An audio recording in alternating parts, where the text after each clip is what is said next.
Flying above the rugged peaks of the Owen Stanley Mountains in southeastern New Guinea, United States transport planes keep open an aerial supply line to Australian and American troops now taking the offensive against the Japanese.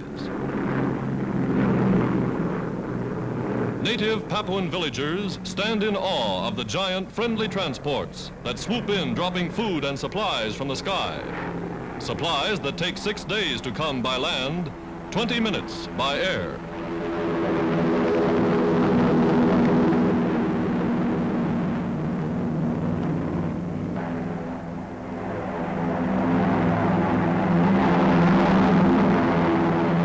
Here are rare pictures of war as it's fought in the jungle. Loyal natives, intrepid airmen, battling and overcoming the wilderness as well as the Japs.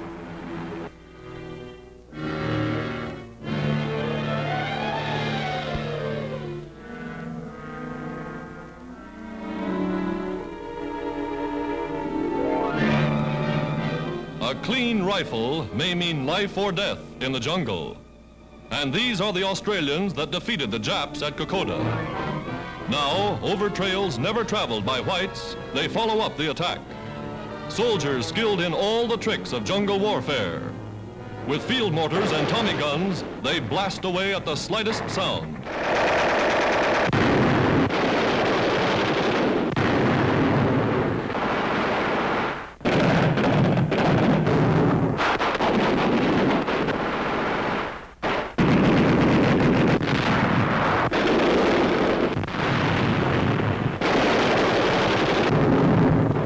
Tired and weary, veterans return from the front for a short and well-earned rest at an advance outpost. The devotion of New Guinea natives to the Allied cause has been a tremendous advantage. Toiling over rough mountain paths, carriers bring back the wounded over a terrain no motor car could ever penetrate. Vividly, dramatically, these scenes bring home a picture of the incredible odds against which United Nations forces are fighting and winning in the South Pacific.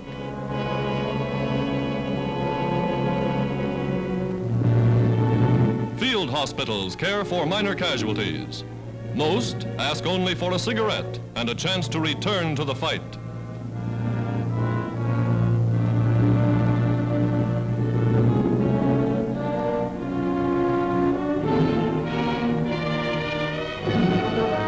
Men under the command of Australia's General Sir Thomas Blamey.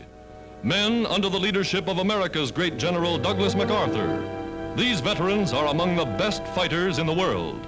This soldier is thankful he was wearing his tin hat. Here upon Australia's first line of defense, it rains almost constantly. Yet even in the heaviest downpour, they push on through ankle-deep mud.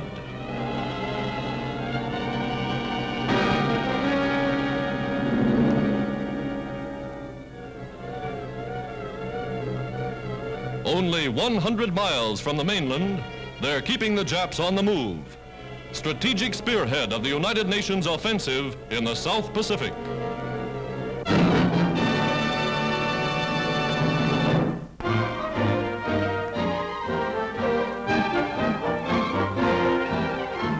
Washington, D.C., the Joint Allied War Council in session. Marshall, U.S. Army Chief of Staff. Arnold, Chief of the Air Forces. Admiral Leahy, second only to President Roosevelt. King directing the Navy. With British and other United Nations warheads, these men lifted the curtain on America's dramatic invasion of North Africa, opening gun in the offensive to drive Hitler from the continent of Europe. The new theater of war, from Suez to Gibraltar, down the Atlantic to Casablanca, Africa's entire Mediterranean coast, Morocco, Tunisia, Libya. From Egypt, British and American planes launched the first phase of a broad and well-timed attack. Relentlessly, bombers blasted supply lines of the Nazi Rommel's veteran Africa Corps.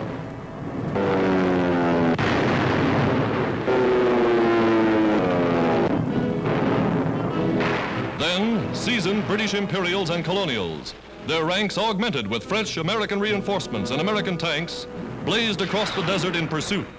Rommel was in retreat. Axis prisoners on the road back. For miles, columns of Rommel's shattered army streamed to the rear. Entire divisions of Italians abandoned by the Nazis as they fled.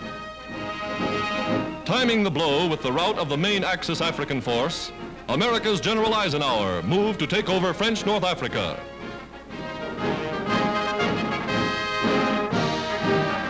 Directing the air arm, Doolittle, leader of United States raids on Tokyo. From the White House, President Roosevelt made history with a momentous announcement, assuring Frenchmen that America is fighting their enemy. His message in French was broadcast by shortwave. Nous arrivons parmi vous seulement pour écraser et pour anéantir vos ennemis. Croyez-nous bien, nous ne voulons vous faire aucun mal.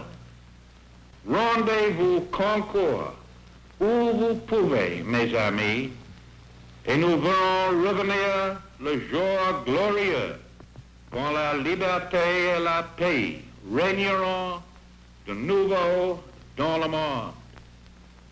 Vive la France éternelle! Starved and bleeding France well remembers America's shiploads of mercy. To the children of France, the United States has always been their friend. For even while France was being bled white by her German conquerors, the children of Vichy were fed free food and milk from their friends in the United States. This, France will never forget.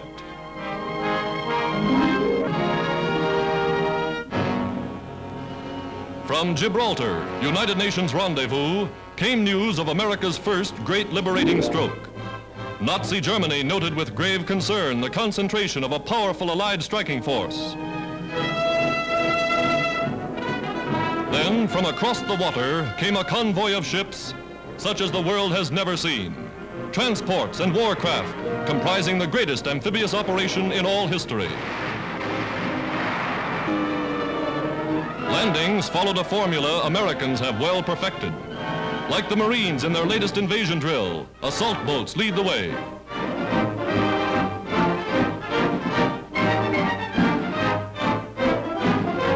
Tanks rolled ashore under their own power.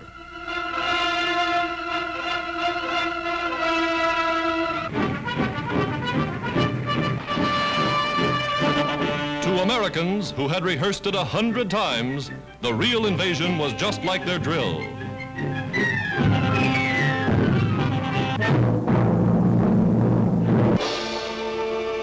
Algiers, Mediterranean key to French North Africa, was showered from the air with leaflets calling on the people to aid the Americans in the fight against the common foe. After a token defense, armed resistance ceased.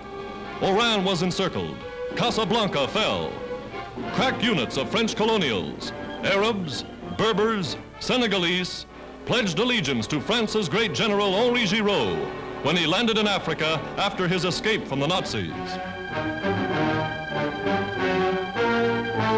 Under brave General Giraud, France's African legions have within their power the greatest opportunity of the war to strike a decisive blow for the freedom of France.